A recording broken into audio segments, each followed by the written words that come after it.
Hi friends, welcome to home season with love. எல்லோரும் சந்தோஷமாகவும் ஆரோக்கியமாகவும் இருக்கீங்க அப்படின்னு நான் நம்புகிறேன்.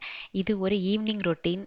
ஸோ ஒரு நாளும் ஒவ்வொரு மாதிரி இருக்கும். அன்னைக்கு டே எப்படி போச்சு அப்படிங்கிறத இன்னைக்கு vlogல ஷேர் பண்ணியிருக்கேன். கொஞ்சம் மைண்ட் ரிலாக்ஸ் ஆகணும் அப்படின்னா நான் டக்குன்னு இறங்கி வேலை செய்கிறது கார்டனில் தான். நிறைய பேருக்கு வந்து ஒன்று இன்ட்ரெஸ்ட் இருக்கும். எனக்கு வந்து கார்டன் இல்லை வீட்டை க்ளீன் பண்ணிட்டு திங்ஸை கொஞ்சம் மாற்றி மாற்றி வைக்கிறதுல கொஞ்சம் மைண்ட் வந்து நல்லா சேஞ்ச் ஆகும். உங்களுக்கு ஞாபகம் இருக்கா என்னன்னு தெரியல. லாஸ்ட் வீக் வந்து இந்த மாதிரி ரோஜா அப்புறம் செம்பருத்தி செடி வந்து வாங்கிட்டு வந்ததாக சொல்லியிருந்தேன் இல்லையா? அது என்னன்னு தெரியல, பாட்டில் மாற்றி வச்ச உடனே எல்லா செடியுமே ஒரு மாதிரி கருகி போன நிலமையில இருந்தது. மண்ணெல்லாம் நல்லா தான் இருந்தது. அதில் எந்த பிரச்சனையும் இல்லை. ஏன்னா கம்போஸ்ட் எல்லாம் போட்டு நல்லா மிக்ஸ் பண்ணி கொக்கோ பிட்டும் போட்டு தான் வச்சேன். எதனால என்னன்னு தெரியல, எல்லா ரோஜா செடியுமே ஒரு மாதிரி ஆயிடுச்சு. எனக்கே வாங்கிட்டு வந்துட்டு இவ்வளோ கஷ்டப்படுத்திட்டோமே அப்படின்ட்டு இருந்தது. பட் கொஞ்சம் கொஞ்சம் பச்சை இருந்தது. தண்ணி ஊற்றாமையும் இல்லை, டெய்லி தண்ணி ஊற்றிட்டு இருந்தா அதெல்லாம் மழையும் 3 நாள் பெஞ்சது. அதனால வாடுறதுக்கு வாய்ப்பு இல்லை. ஸோ கொஞ்சம் எல்லாத்தையும் கட் பண்ணி விட்டுட்டேன், ட்ரிம் பண்ண மாதிரி பண்ணிட்டேன். கொஞ்சம் உரம் போட்டு எப்படியாச்சும் வர வச்சிடணும் அப்படின்னு யோசிச்சுட்ருக்கேன். ஆனால் கண்டிப்பாக வந்துடும். டெய்லி ஒரு 10 நிமிஷம் இதுக்காக டைம் ஸ்பெண்ட் பண்ணலாம். ஒரு வீடியோவில் உங்களுக்கு சொல்லியிருப்பேன், செடி கூட பேசணும் அப்படின்னா அது கண்டிப்பாக கேட்கும்ன்ட்டு. அது எத்தனை பேர் நம்புவீங்க என்னன்ட்டு எனக்கு தெரியாது. பட்டு நான் வந்து ரொம்ப அதை ரிலேட் பண்ணுவேன், பேசுவேன், சிரிப்பேன். ஐ மீன் என்னோட க்ளோஸ் ஃப்ரெண்ட் அது ஒன்று தான். ஒரு சிலர் வந்து கேட்குறீங்க, இந்த மாதிரி இலைகள் வந்து சுருண்டு போயிடுது, பூ பூக்க மாட்டேங்குது, அப்படிங்கிற பட்சத்துல எல்லாம் கவலையே படாமல் செடி எவ்வளோ பெருசாக இருந்தாலும் அதுக்கு நல்ல ஒரு ட்ரிம் கொடுங்க. கொடுத்ததுக்கப்புறம் உரம் வச்சு ஆஹ், வளர்த்துங்க. கண்டிப்பாக நீங்கள் என்ன நினைக்கிறீங்களோ அதே மாதிரி அந்த செடி நல்லா பூக்கும், பழங்கள் வரும், செடியில் இருக்கிற நோய்கள் எல்லாமே போயிடும். கட் பண்ணணுமே அப்படின்னு நினைக்கும் போது கஷ்டமாக இருக்கும். பட் அதெல்லாம் யோசிக்க வேண்டாம். கட் பண்ண தான் செடி வந்து நல்லா வளரும். ஸோ எல்லாத்தையும் வந்து கொஞ்சம் நீட்டாக ட்ரிம் பண்ணிவிட்டு அந்த வாரத்தில் சேர்ந்த முட்டையோட ஓடு அப்புறம் டீத்தூள் வந்து இருந்தது. அது எல்லாமே நல்லா சன்ட்ரை பண்ணி எடுத்து வச்சுருந்தேன். ஸோ அது எல்லாத்தையும் வந்து கொஞ்சம் போட்டு விட்டாச்சு. மழையும் பெஞ்சது அப்படின்னா கொஞ்சம் அதில் இருக்க சத்தெல்லாம் இறங்கி கண்டிப்பாக செடி வந்து நல்லா உயிர் பிடிச்சி பழைய மாதிரி வரும் அப்படின்னு நினைக்கிறேன். பார்ப்போம். டெய்லி சேர்ற இந்த வேஸ்ட் எல்லாமே வந்து செடிகளுக்கான நல்ல உரம் தான். தயவு செஞ்சு தூக்கி வீசாதீங்க. எப்போ நாம் டீ வடிகட்டினாலும் நல்லா அந்த டீ தூளை வாஷ் பண்ணிவிட்டு அந்த ஜல்லடையிலேயே தண்ணி ஊற்றுனீங்க அப்படின்னா அதில் இருக்கிற இந்த எசன்ஸ் எல்லாமே அதில் போயிடும். அதுக்கப்புறம் நீங்கள் வந்து அதை ஒரு சன்ட்ரை பண்ணிவிட்டு ஒரு வாரம் ஃபுல்லாக சேர்த்திக்கோங்க. முட்டையும் அப்படி தான். டெய்லி அட்லீஸ்ட் ஒரு 2 முட்டை யூஸ் பண்ண மாட்டோமா, அதோட ஓடை தூக்கி தானே வீசுகிறோம். அது தனியாக கம்போஸ்ட் பின்னில் போடணுங்கிறதே இல்லை. இந்த மாதிரி சின்ன சின்னதாக உடச்சி விட்டு சன்ட்ரை பண்ணிவிட்டு எந்த செடிக்குனாலும் போட்டுட்டு வாங்க. ஸ்மெல்லும் வராது, புழுவும் வராது. ஏன்னா இது நம்ம வாஷ் பண்ணுறதுல தான் இருக்குது. ஸோ நல்ல உரம் செடிகளுக்கு கண்டிப்பாக யூஸ் பண்ண. அதே மாதிரி சாதத்துக்காக டெய்லியும் அரிசி ஊற வைப்போம். அந்த தண்ணியை வேஸ்ட்டே பண்ணாதீங்க. அது எப்போ நான் கீழே ஊற்றினாலும் எனக்கு கஷ்டமாக இருக்கே தான் ஒரு செடியில் ஊற்றிட்டு வாங்க. அவ்வளோ ஹெல்த்தி அதுக்கு.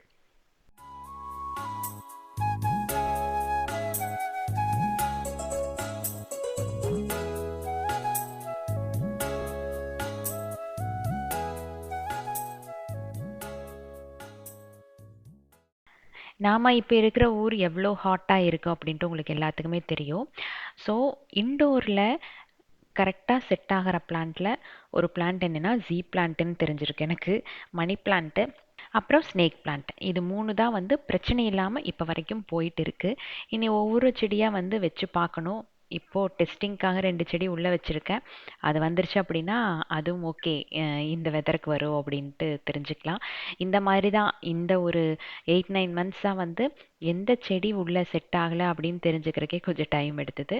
அதே மாதிரி பெங்களூரில் செட் ஆகாமல் இருந்த செடிகள் எல்லாம் இங்கே வந்ததுக்கப்புறம் இந்த வெதருக்கு சூப்பராக வந்துருச்சு. நம்மளோட அவுட்டோரில் இருக்கிற செடி எல்லாமே நல்லா ஹெல்த்தியாக இருக்குது. டச்வுட் அப்படியே இருக்கணும்.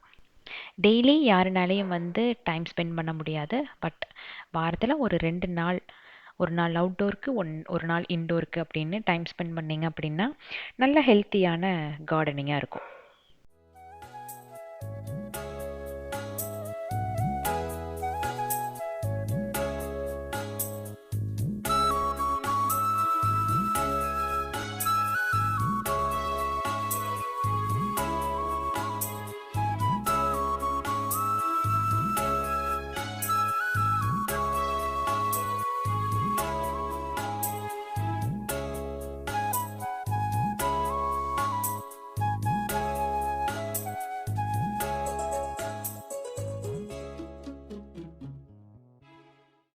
ஸ்கூல்லேருந்து ஈவினிங் மித்து வந்த உடனே பன்சுவோட மேத் கிளாஸ் தான் அட்டன் பண்ணா. நிறைய பேர் வந்து கமெண்ட்ஸில் கேட்டிருந்தீங்க இந்த மாதிரி இம்ப்ரூவ்மெண்ட் இருக்கா அப்படின்ட்டு. 6 மாசமா போயிட்டுருக்கா. மேத்தில் வந்து நல்லா ஸ்கோரும் பண்ணியிருக்கான் ஸ்கூலில். ஃபர்ஸ்டெல்லாம் மேக்ஸுக்கு உட்காந்து படிக்க வைக்கும் போது அவங்ககிட்ட ஒரு கான்ஃபிடென்ட் இருக்காது. ஆன்சரே தெரிஞ்சாலுமே தப்பாக இருக்குமோ அப்படின்ட்டு அந்த ஆன்சரை வெளியே சொல்ல மாட்டான். பட் இப்போ வந்து கரெக்டாக ஆன்சர் பண்ணுறான். இப்போ லைஃப்பில் பார்த்தீங்கன்னா ஒரு பிக்கெஸ்ட் சேலஞ்சாக இருக்குது எல்லாமே. ஏன்னா vlogs பார்க்கணும், பிஸ்னஸ்ஸு, குழந்தைகளோட இருக்கிறது, அப்புறம் ஸ்டடீஸு. ஸோ ஸ்டடீஸ் அப்படின்னு வரும்போது நமக்கே ஒரு பயம் வரும். அவங்க வந்து இன்ட்ரெஸ்ட் காட்டுவாங்களா மாட்டாங்களா அப்படிங்கிற மாதிரி.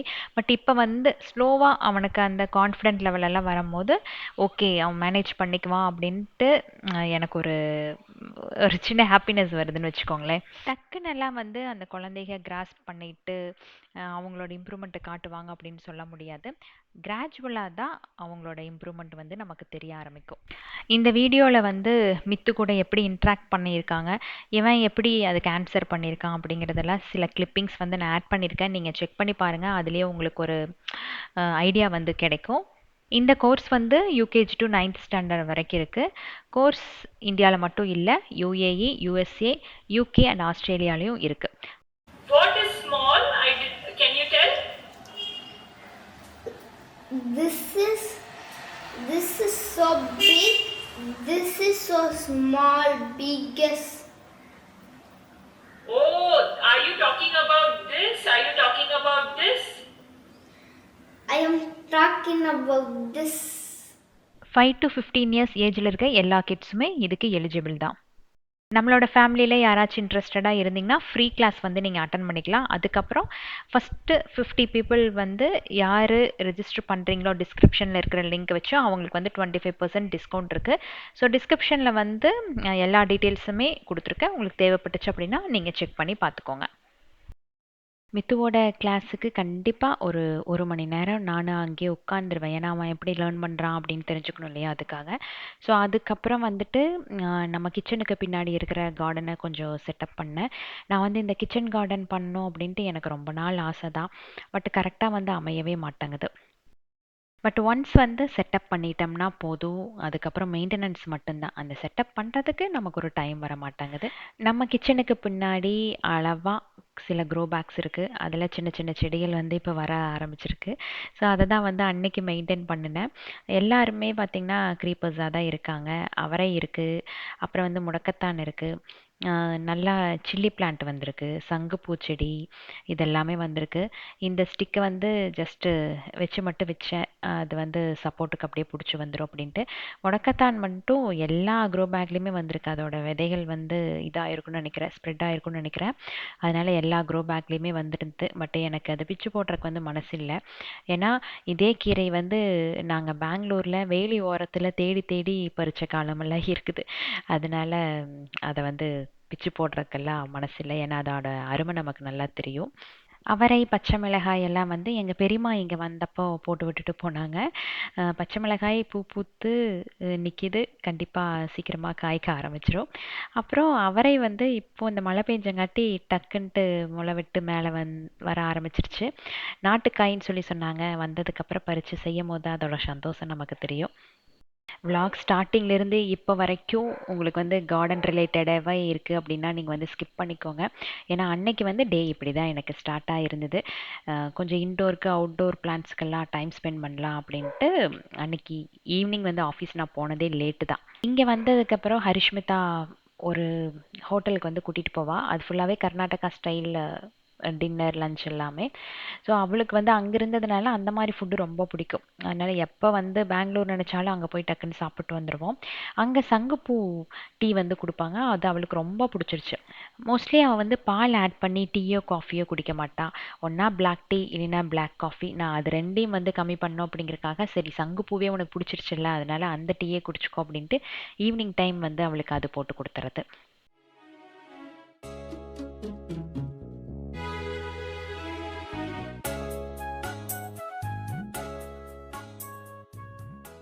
ஸோ இந்த ஸ்டாண்ட் உங்களுக்கு ஞாபகம் இருக்கும் இல்லையா, நான் வந்து கிச்சனோட சைடில் வச்சுருந்தேன். இதில் கொஞ்சம் நட்ஸ் எல்லாம் போட்டு வச்சுருந்தேன். பட் நட்ஸ் வந்து ஃப்ரிட்ஜில் வச்சா தான் கொஞ்சம் தாங்குது. அதனால எல்லாத்தையும் தூக்கி ஃப்ரிட்ஜில் வச்சுட்டு ஃப்ளாக்ஸ் சீட்ஸு பம்கின் சீட்ஸ் மட்டும் இதில் வச்சுட்டேன். மற்ற ஒரு 3 பாட்டில்ஸ் வந்து சும்மா இருக்கிற மாதிரி இருந்தது. நாம தான் அடிக்கடி இந்த பொடி தோசை போட்டு சாப்பிட்றோம் இல்லையா, அதனால எல்லா பொடிகளையும் இதில் அரேஞ்ச் பண்ணிக்கலாம், நமக்கு கொஞ்சம் யூஸ்ஃபுல்லாக இருக்கும் டக்குன்னு சமைக்கும் போது அப்படின்ட்டு அதை எடுத்து இங்கே நீட்டாக அரேஞ்ச் பண்ணிட்டேன்.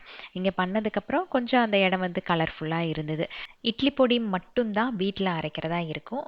மற்ற இந்த 3மே பார்த்திங்கன்னா நான் வெளியே தான் வாங்கினேன். யூஸ் பண்ணி பார்த்துட்டு நல்லா இருந்துச்சு அப்படின்னு நான் கண்டிப்பாக சொல்கிறேன். ஒன்றில் வந்து கருவேப்பிலை பொடி, 2வது வந்து முடக்கத்தான், அப்புறம் ஐயோ இருங்க பிரண்டை பொடி. இந்த 3ம் வந்து ஒவ்வொரு பாக்ஸில் போட்டு வச்சுட்டேன். நான் இந்த மாதிரி பொடியெல்லாம் வந்து வீட்டில் அரைச்சி ட்ரை பண்ணி பார்த்துருக்கேன். பட்டு அவ்வளோ பக்குவமாக வரதில்லை. அதனால தான் இப்படி ஆர்டர் பண்ணி வாங்கிட்டேன். ஸோ இது வந்து தோசைக்கு இந்த மாதிரி எல்லாம் பாப்பாக்குமே முட்டை தோசை மேலே எல்லாம் லைட்டாக தூவி விட்டேன் அப்படின்னா அவள் அறியாமல் இந்த மாதிரி சில சத்துக்கள் உள்ளே போயிடுது, அவ்வளோதான். எனக்குமே அப்படி தான், நம்ம அதை பறித்து சாப்பிட மாட்டோம். ஸோ இந்த மாதிரி பொடியாக இருந்தால் நமக்கும் கொஞ்சம் ஹெல்த்தியாக இருக்கும் இல்லையா.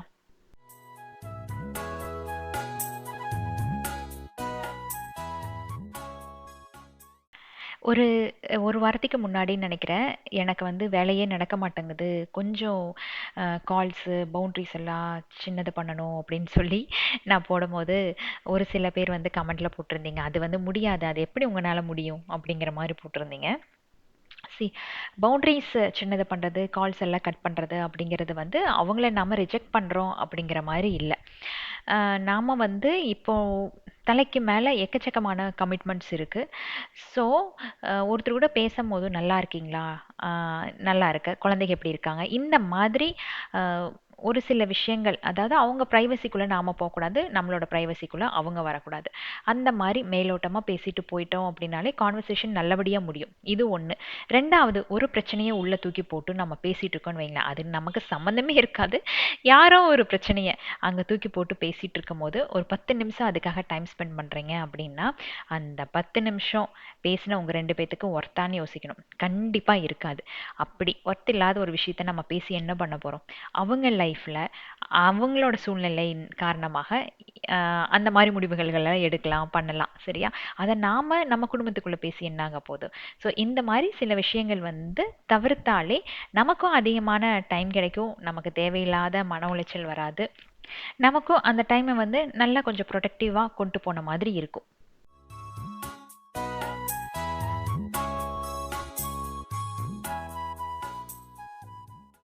அண்ட் அதே மாதிரி நம்மளை பற்றி ஒருத்தர் பேசுகிறாங்க அப்படின்னா வெளியே எங்கே வேணாலும் பேசிட்டு போட்டோம், பட் நம்ம ஃபேமிலிக்குள்ளே நம்மளை பற்றின பேச்சு இருக்கவே கூடாது. எனக்கு மேரேஜ் ஆகிறதுக்கு முன்னாடி இருந்தே பார்த்தீங்கன்னா நான் யாரோட விஷயத்துலையும் தலையிடவே மாட்டேன். அதே மாதிரி என் விஷயத்தில் யாரும் மூக்கு நுழைக்க விடவே மாட்டேன். எங்கள் அம்மாவே ஒரு சில நாள் இப்போ பார்த்தீங்கன்னா ரீசன்ட் டைமில் இவங்க இது சொன்னாங்க அது சொன்னாங்க அப்படின்ட்டு சில பேச்சுக்கள் கொண்டு வரும்போது என்கிட்ட சொல்கிறதுக்கு அவங்க வந்து யோசிப்பாங்க, ஐயோ இவ எப்படி எடுத்துக்குவாளோ அப்படின்ட்டு. ஏன்னா எனக்குள்ளே அந்த ஃபயர் வந்து இருந்துகிட்டே இருக்கும். ஸோ ரீசன்ட் டைமில் இப்போ வந்து ஹஸ்பண்ட் இறந்ததுக்கப்புறம் நாம் ஒரு பேச்சு பொருளாக போயிட்டோம். இப்படி இருந்த ஃபேமிலி அப்படி ஆயிடுச்சு, இதனால இருக்கலாம் அதனால இருக்கலாம் அப்படிங்கிற மாதிரி ஒரு பேச்சு பொருளாக ஆனதுக்கப்புறம் நான் பவுண்ட்ரியை சின்னதாக செட் பண்ணதுக்கு காரணம் என்னென்னா, நாம் யாராச்சோட பேசும்போது எல்லா நேரமும் வந்து கான்சியஸாக இருக்க மாட்டோம். நம்மளை மீறி நம்மளோட எமோஷன்ஸ் வெளியே வரும். அந்த எமோஷன்ஸில் வர வார்த்தைகள் வந்து சில நேரத்தில் ரொம்ப ஹார்ஷாக இருக்கும். ஸோ அந்த மாதிரி நேரங்களில் நம்மளை ட்ரிகர் பண்ணி வெளியே வார்த்தைகளை வாங்கி அது ஒன்றுக்கு ரெண்டாக வெளியே போக ஆரம்பிக்கும் போது தேவையில்லாத பிரச்சனைகள் வரும்.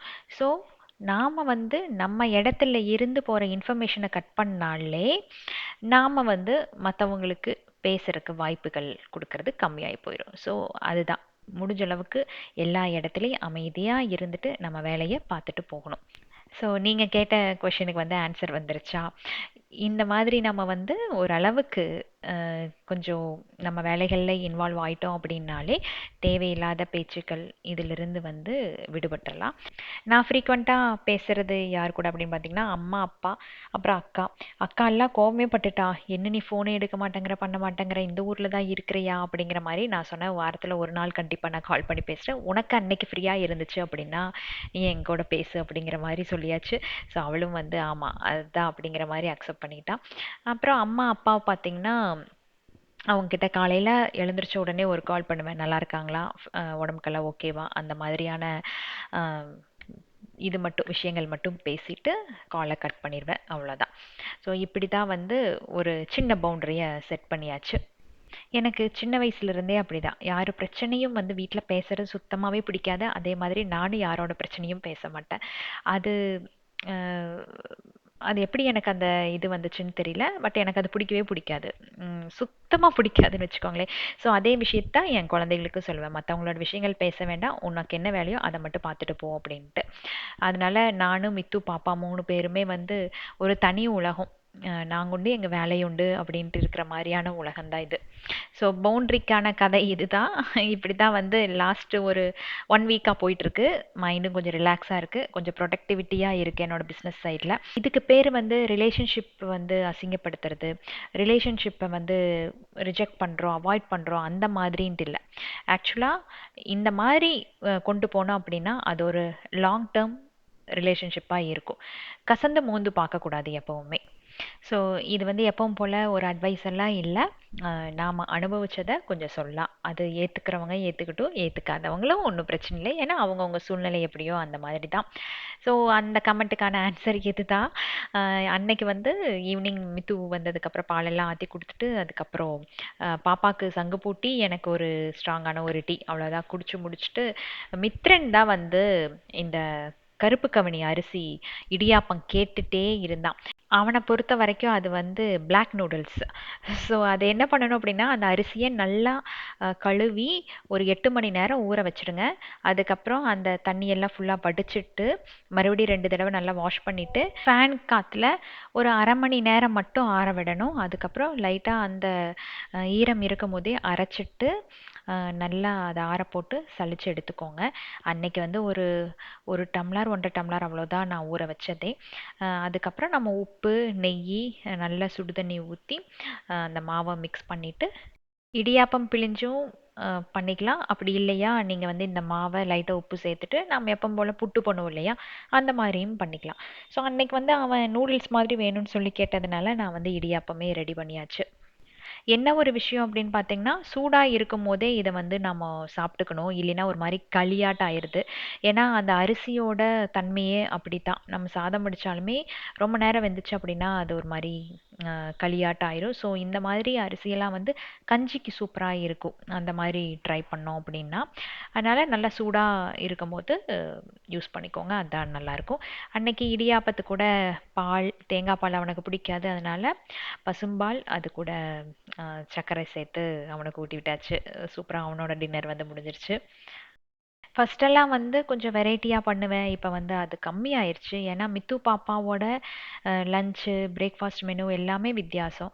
அவங்களுக்கு அப்போவுமே அப்படி தான் இருக்கும். பட் அவங்களுக்கு 2 பேர்த்துக்கு பண்ணிவிட்டு அதுக்கப்புறம் எனக்கு ஹஸ்பண்டுக்கும் வேறு மாதிரி ரெடி பண்ணி சாப்பிடுவோம். பட் இப்போ பார்த்தீங்கன்னா இவங்க 2 பேர்த்துக்கு என்ன பண்ணுறனோ அதையே வந்து நானும் சாப்பிட்டுக்கிறேன். எப்பாச்சும் எனக்கு தேவைப்பட்டுச்சு அப்படின்னா மட்டும் செய்வேன். அது வந்து மந்த்லி ஒன்ஸ் அந்த மாதிரி தான். ஸோ மோஸ்ட்லி பசங்களுக்கு என்ன செய்கிறேனோ அதுதான் என்னோட பிரேக்ஃபாஸ்ட் லஞ்சாக இருக்குது. ஆக்சுவலாக மித்துக்கு வந்து கொஞ்சம் வேலைகள் வீட்டில் கொடுக்குறேன். ஆம்பளை பையன் வேலை செய்யக்கூடாது, ஆம்பளை பையனுக்கு வேலை கொடுக்கணும் அப்படிங்கிற மாதிரி இல்லை, அவன் கொஞ்சம் ஆக்டிவாக இருக்கணும் அப்படிங்கிறக்காக தான். ஏன்னா ஃபஸ்ட்டெல்லாம் அங்கே இருக்கும்போது வெளியே போய் விளையாடுவான், இங்கே அது ரொம்ப கம்மியாயிருச்சு. அண்ட் ஃபோனுக்கும் வந்து அதிகமாக அடிக்ட் ஆன மாதிரி எனக்கு ஒரு ஃபீல் இருக்குது. ஸோ அதனால் முடிஞ்ச அளவுக்கு அவனை டைவர்ட் பண்ணிவிட்டு இந்த மாதிரி வேலைகள் வீட்டில் நான் எந்த வேலை செஞ்சாலும் கூப்பிட்டுட்டேன் அப்படின்னா அழகாக பண்ணி கொடுத்துட்டுப்பான். ஸோ அன்னைக்கு ஈவினிங் வந்து எனக்கு இப்படி தான் போச்சு. டின்னர் ரெடி பண்ணி வச்சுட்டு அவனை கூட்டிகிட்டு அதுக்கப்புறம் தான் நான் ஆஃபீஸ் போனேன். எல்லா நாளும் இந்த மாதிரி இருக்காது. சில நேரத்தில் வந்து டின்னர் ரெடி பண்ணி வச்சுட்டு பாப்பா மித்ரன் 2 பேர்த்தையுமே ஆஃபீஸ் கூட்டிகிட்டு போயிட்டு வீட்டுக்கு வரும்போது ஒரு 8:30 9 அந்த டைமுக்கு வந்தேன் அப்படின்னா டின்னர் சாப்பிட்டு கொஞ்சம் நேரம் மித்து ஹோம்ஒர்க் எல்லாம் பண்ண வச்சுட்டு அவனுக்கு ஸ்டோரி டைம் முடிச்சுட்டு அப்படியே தூங்க வச்சிருவேன். இந்த மாதிரி தான் பல நாட்கள் போகும். பட் செய்கிற வேலைகள் எல்லாம் வந்து ரொம்ப ரிஸ்கி, ரொம்ப கஷ்டமாக இருக்குது அப்படின்னு நான் வந்து ஃபீல் பண்ணுறதில்ல. எது பண்ணினாலும் குழந்தைகளுக்காக அப்படின்ட்டு மேனேஜ் பண்ணி கொண்டு போயிட்டுருக்கேன். ஸோ நெக்ஸ்ட் வீக் வந்து இன்னொரு வ்ளாகில் உங்களை நான் சந்திக்கிறேன். Keep supporting me. Thanks for வாட்சிங்.